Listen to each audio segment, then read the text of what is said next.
Hello there, welcome to Tubi Tuesday. I'm Scotty, you're not. And in case you're wondering, hey, I thought you picked a fish called Wanda last time. I did. I did. But unfortunately, Tubi, which I know is some people say, well, you can't really complain about this because it's a free app. I know, but this is bullshit. Whenever they have live sports, you can't do anything. You can watch a movie, but it has to be on like the home screen or the movie screen, or TV show too, I guess. But it won't let you. They won't let you look at your stuff, the ones that you favorited that you want to watch for later, and then won't let you search. Every time there's a sports thing, it says maintenance, but that's bullshit. And also, there was issues with the my stuff yesterday too, and I tried to go in there. It says that I had nothing that I was in the middle of watching, which I was because I had looked for something. I was searching through one for a scene, so that was in like the middle of something. But and then it wouldn't let me look at my stuff. Well, I went to see if I did it today, and there's like a horse race on, so I can't do it. It's down till 7, so I couldn't do uh a fish called Wanda because I couldn't find it on the homepage of the movie page. I was able to find a few of the ones that I have in my list, so I chose just one of the guys, which I'm sure is a movie that would not get made today. Although I feel like there was another movie that did this too, right? She's the Man. Was She's the Man a remake of this? Although She's the Man has a different premise, where she wants to play soccer, so she pretends to be her brother. But also, Disney had that movie. Disney Channel had that movie Motocross, where she also pretends to be her brother. So they did it before. And then, of course, there's the Corey Haim film, known in the States as Just One of the Girls. But it's called, I don't know, Anyone, something, I don't know. But our main character is Terry, with an I. And she feels like she's the,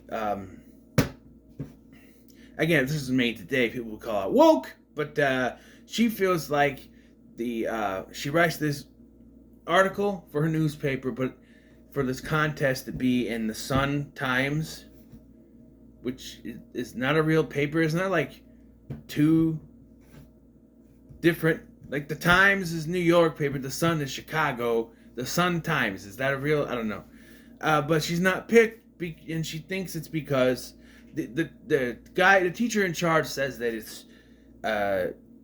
it's boring, but she thinks that he's being sexist and wants to prove that if she were a guy, it would get published. So she decides to go to another school, the rival school, which, by the way, it being a rival school adds nothing to the plot. There's no thing. It's not like The New Guy, which is also very similar too, only DJ Qualls dressed like a woman. But there's no rivalry where there's like a basketball game where the other people... No, we barely even know some of the other... We know her best friend and her brother.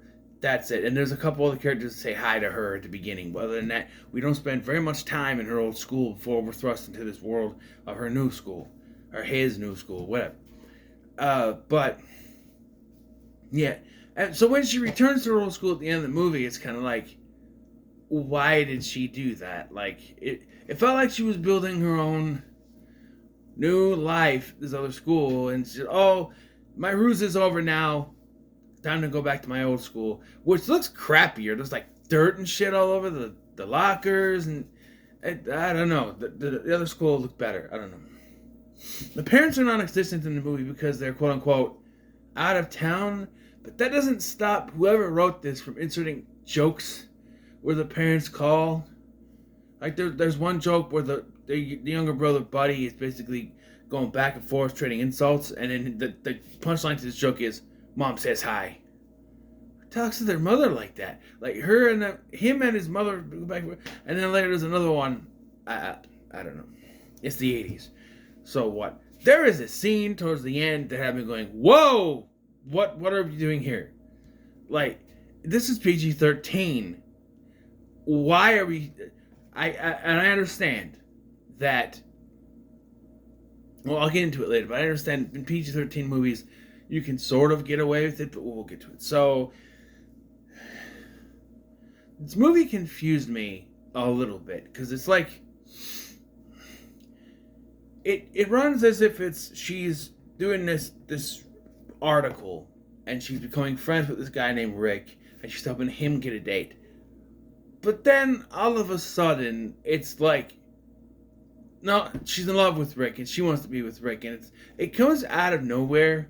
Like, I understand they spend most of the movie together, but like, I don't know. She already has a boyfriend named Kevin.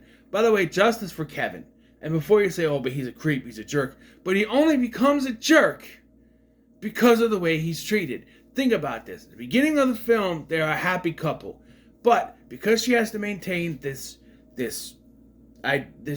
you know, that she's a guy and has to go through with other things, he is neglected. So the fact that he gets more and more of a jerk throughout the film is because he's being neglected by Terry. Keep that in mind. It's Terry's fault that he gets neglected. And I don't know. The guy just sort of gets dumped to the side because she falls in love with this Rick guy.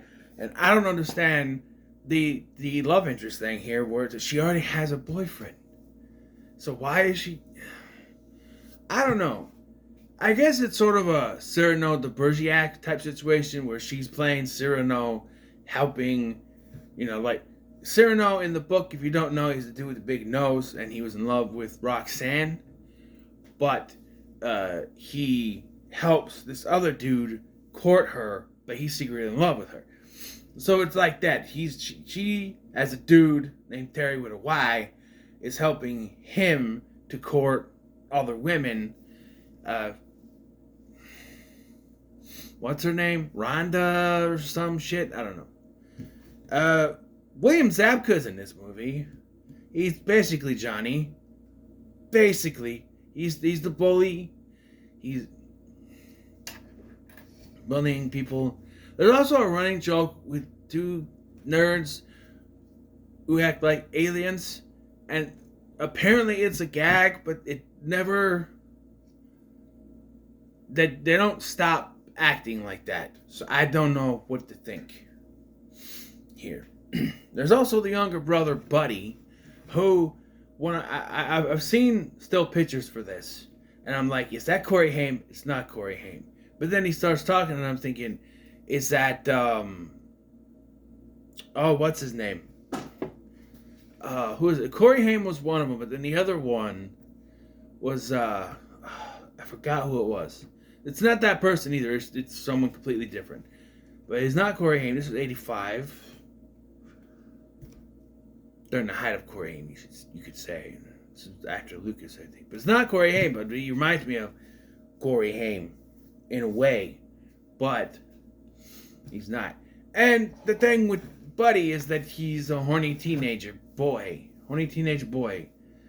And, okay, you could not get away with this. He has pictures of naked women on his wall. That not even if you were a bachelor in your own pad could you do that. Because that's just... I understand you want to look at naked women, but that's why you had the Playboys and you put them underneath your bed. And, you know... I mean, because every guy has Playboys here and there. In a secret area, so no one can find them, because that's what you do, right? You don't post the centerfolds on the wall, because then you have people come over and they're like, dude. Unless you're that, the Rusty from Christmas Vacation, but then again, she wasn't nude either, she was in a bikini. Bikini girls, hey, I got a bikini girl on my bathroom door right here. Right? She's right there. You can't see her. You can kind of sort of see her. You see it? There. Right there. She's on my bathroom door. And no, it's not because of that, you sickos. It's because I don't really have... Look at all the posters I got. I got no room. So I had to put her there. Just because I needed room, not for that, sickos. Anyway, bikini women, they're fine, but naked women, that's a little too much. Especially when you're only 16 and shouldn't be looking at that.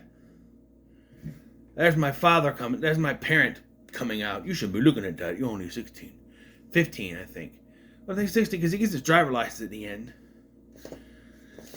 Does Terry not have a driver's license? Because I don't know. Come on, don't yawn. You took a half nap.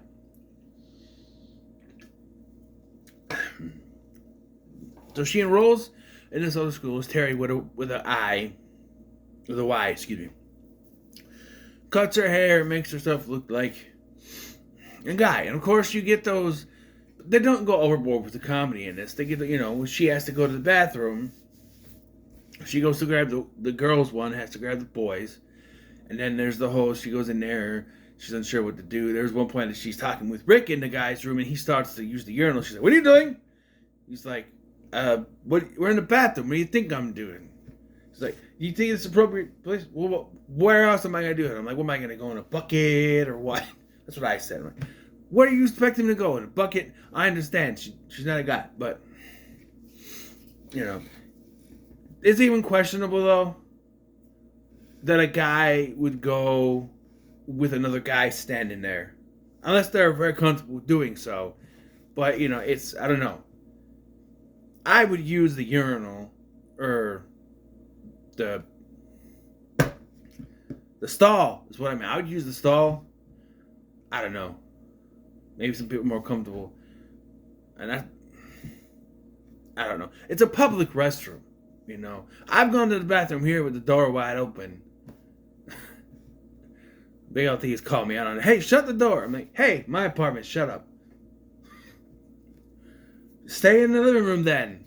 I don't know, because I live alone, so I don't shut the door when I go. I'm not used to it.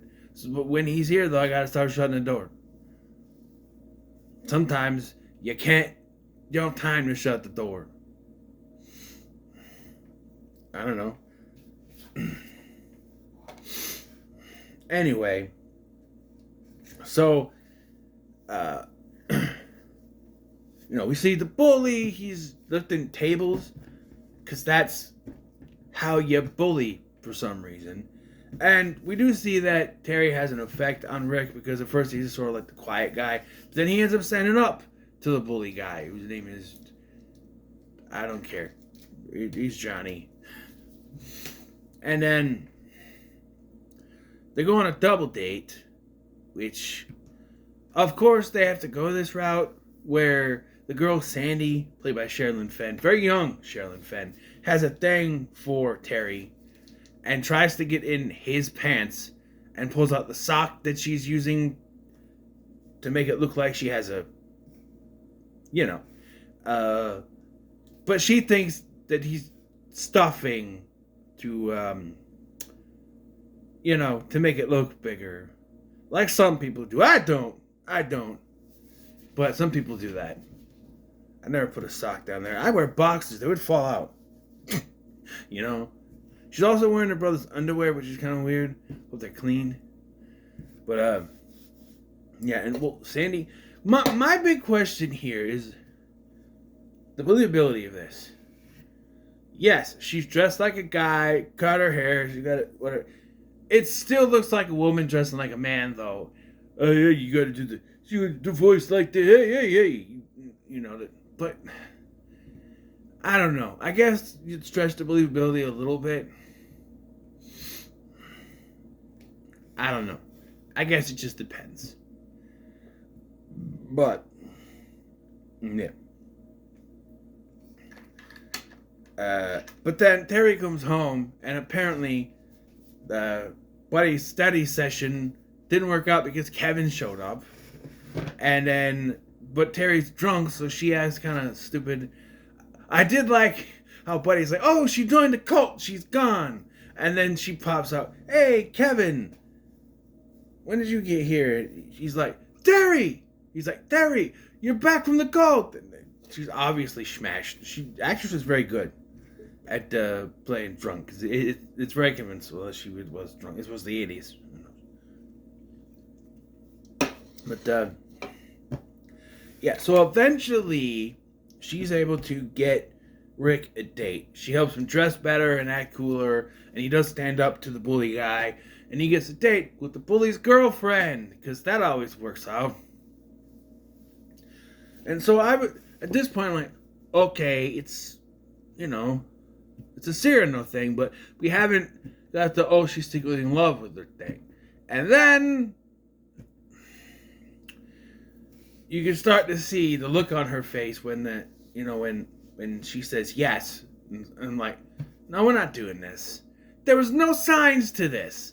Now, out of nowhere, we're doing I actually, even though I have a boyfriend who is, for all days, considered a pretty nice guy, dealing with all the shit that's going on.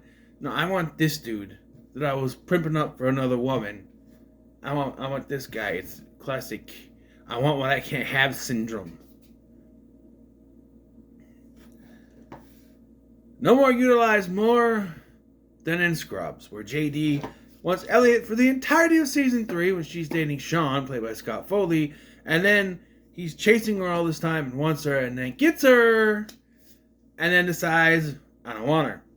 Because it was all about the hunt, right, guys? One of the dumbest decisions to keep it will they, won't they in sitcom history. I will never not hate that decision. I remember watching it, because the first season of Scrubs I got was season 4. So I already knew they broke up, but I wasn't really sure what it was that happened. I remember the flashback. I don't love you. I'm like, what? And then seeing what happened. I knew about Sean because I was watching. They bring him back in season 4, but then they're like, after I watched season 3, I'm like, oh no, fuck that. That's no. I understand what they were going for with that, but I think it's handled better in this movie where it's like, and I get it. There was no hint towards it because she didn't realize it until this point. I get that. But a little bit of hint here or there, because most of the movie spent her trying to balance this with her boyfriend, and out of nowhere she's like, fuck my boyfriend, I want him. Yeah. This is very confusing. This part of the movie confused me a little bit. So, she's getting ready to go on a date. So she asks her best friend, who reminds me of Jenny Piccolo from Happy Days. But she asked her friend to be her date to the prom because Rick said he wouldn't go unless Terry went. So, by the way, they throw out the name transvestite in this movie a couple times. The buddy even calls her androgynous to Kevin's face. Or is it Kevin's face or Sandy, whatever. Sandy shows up and she thinks it's Kevin, so now she's got to take all the makeup off and look like a guy, and I'm no expert on women, nor do I play one on TV. But, growing up with women, I know that it takes a very long time to apply makeup, because you have to do it in layers. I know, because my mom would get up an hour and a half before she had to go to work, so she could take a shower or a bath. That's the first half hour. And the rest of the hour to 45 minutes applying the makeup and the hairsprays and the stuff for her hair. Yeah, I know that. I grew up with women. I know it takes a while to get themselves primed up. Guys, we just wake up. Let's go. Maybe comb our hair, if we had it. But women, they take a longer time. She's rubbing the stuff off. And she's trying to convince Sandy that she's a guy. And they have to do that by having her go to Buddy's room because her rooms are all girly. But remember, Buddy's room has the naked women pictures. So, and Rhonda brought Terry a fish. For some reason, I don't understand the fish. I don't know where it came from. But after watching the Piranha movies last time, I don't trust any fish. But, yeah, and then Kevin shows up. And I'm going, what is going on? So she's like, she comes down dressed girly. And like, hey, let's go. And she's like, hey, what is this? He's like, hey, what is this? I thought you said you were going to be dressed to kill. What is this? You look like a bum or something. And I'm like, dude, you don't say that. You don't say that. You're going to get kicked in the balls. Speaking of balls, one of the first things that Buddy tries to teach her is how to scratch her balls. that is indeed the one thing that women can't do. I know that that itches, but you don't itch it the same way a guy itches his balls.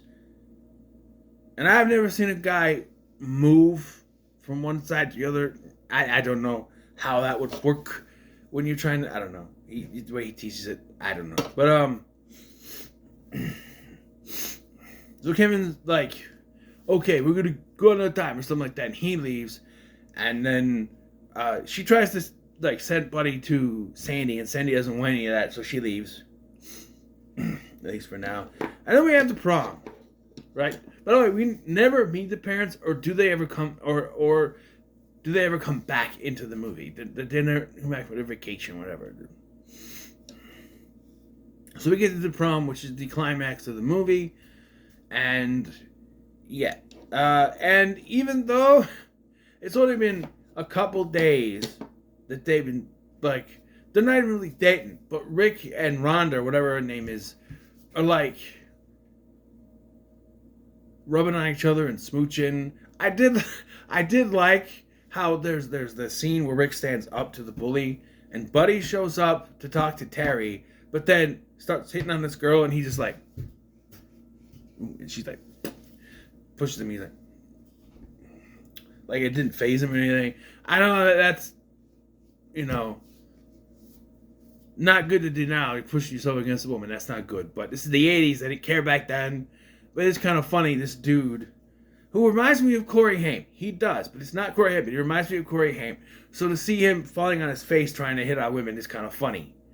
Because it's a very Corey Haim thing in a movie. Especially younger Corey Haim when he's goofy like that. Maybe not older Corey Haim like in, what's the name of the movie with him and Nicole Eggert? The sexual thriller, Blown Away. Not that one with Jeff Bridges, but the other one. Which I would like to own, because it's actually a pretty decent thriller, but it's expensive to get. And every time I type in Blow Away, I get the Jeff Bridges one. Anyway, so, yes, prom is where it all comes down to it. And so, not Johnny from Cobra Kai has had enough, and he punches Rick in the face. Oh my god. He knocks him over the balcony, not balcony, but they're like on the beach, and you know how they have that game plank or something up on a ship or something. It's one of those things with the border. He gets knocked over that. And then Terry jumps on his back and starts messing with his hair and smacking him. And so he takes her into the ocean and throws her in. Buddy haven't shown up with Rick with Kevin. Oh, by the way, I wanted to call out Kevina because that's why Buddy was there to say that Kevin was going to show up, but he couldn't say Kevin, so it's Kevina. Having not mentioned the boyfriend is kind of, you know. So,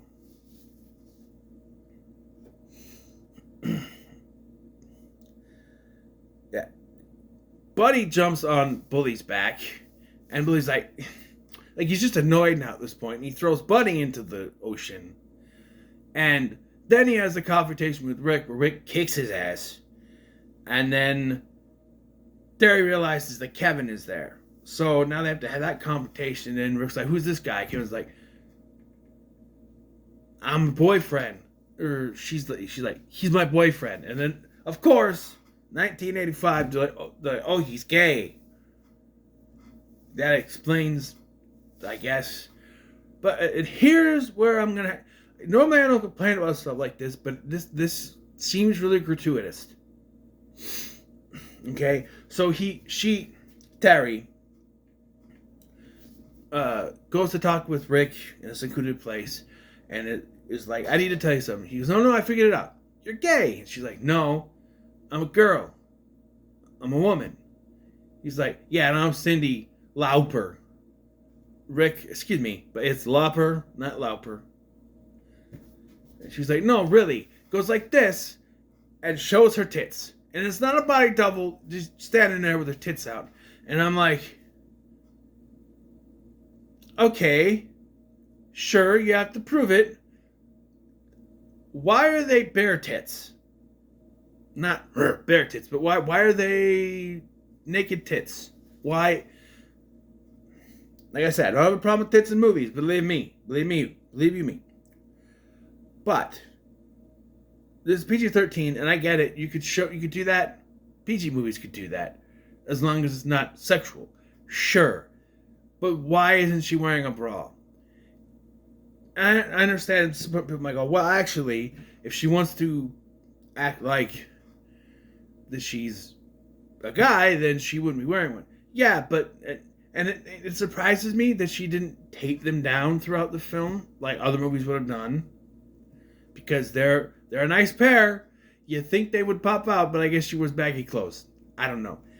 Anyway, you think she would be wearing a bra at least to prove, go, hey, and she, to me, it feels like there's some kind of mandate, like, hey, we have to have tits in this, even though it's PG-13. Hey, it's like, oh, well, she's gonna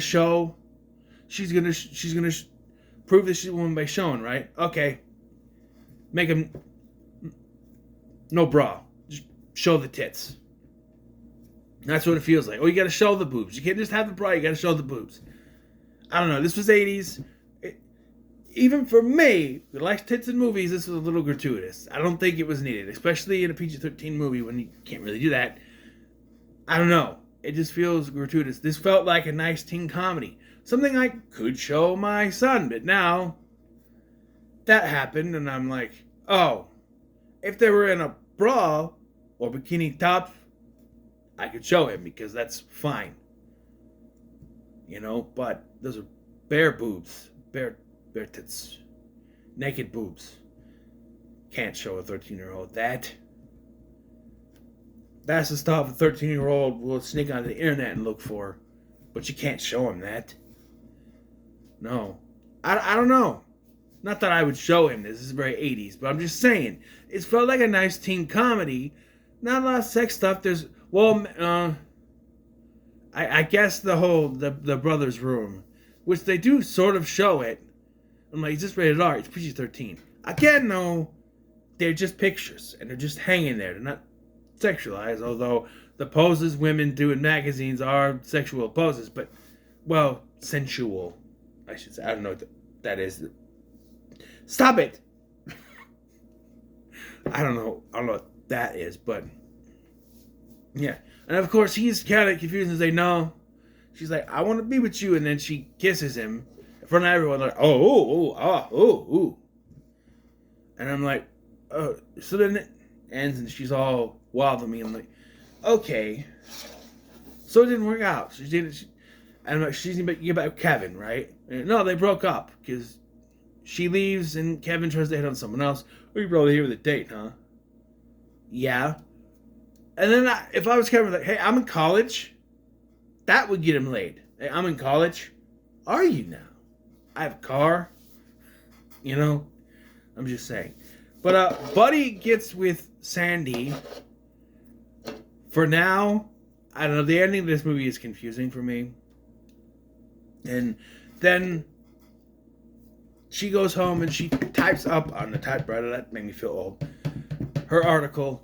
And it wins the. She gets her thing in the Sun Times. And, yeah. Everything's going to go great. She's going to go to college. Everything's fine. She's gone back to her old crappy school. The other school was in better shape. This one has crappy lockers. The teacher in charge of the paper apologizes to her. I guess he was being sexist. At least he admits it. And then, okay, everything's on the right track. She keeps saying, no, I don't want to date anyone right now. By the way, after she's published this article and gotten, praise for it, now every guy wants to ask her out. Well, she already had a boyfriend, I guess. Maybe.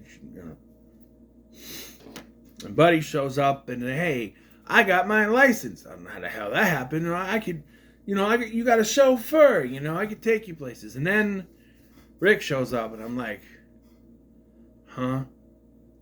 And they get together. And I'm like, huh? How is that the logical conclusion here? This felt like they were doing one movie and slapped on the ending to another movie. To me, It feels like they were doing the thing where she's gonna help him get a girlfriend, and then flipped it on its head. Like, no, she wants to be his girlfriend, and we did that. And then, but the logical conclusion was still like the way he acted. Okay, they're not gonna get together, and then he just went home, took a shit, and changed his mind. Obviously, apparently, I don't know about the taking the shit part, but I don't know what happened. It doesn't really make much sense because the way he was acting, he felt like he didn't have. And what confuses me is throughout the movie, Terry is his buddy, his friend, his pal, that he thinks is a guy. How does he all of a sudden have feelings for Terry? It's confusing. They never hint at any feelings. They a little too late, hint that she has feelings for him, but never ever show that he has feelings for her in the opposite way. Maybe because he's supposed to be a guy, so he can, whatever. But they don't know. Hey, I have a weird feeling when I'm around you. I don't know, And it's, oh, you're a girl. That explains it. But they never do that. It just comes out of nowhere. It's like someone saw this and went, no, you have to end with them getting together. Even though it makes no sense. She had a boyfriend at the beginning of this. That's the thing that confuses me about this whole movie. She had a boyfriend. Why would then she need to end up with another guy in the end of the movie?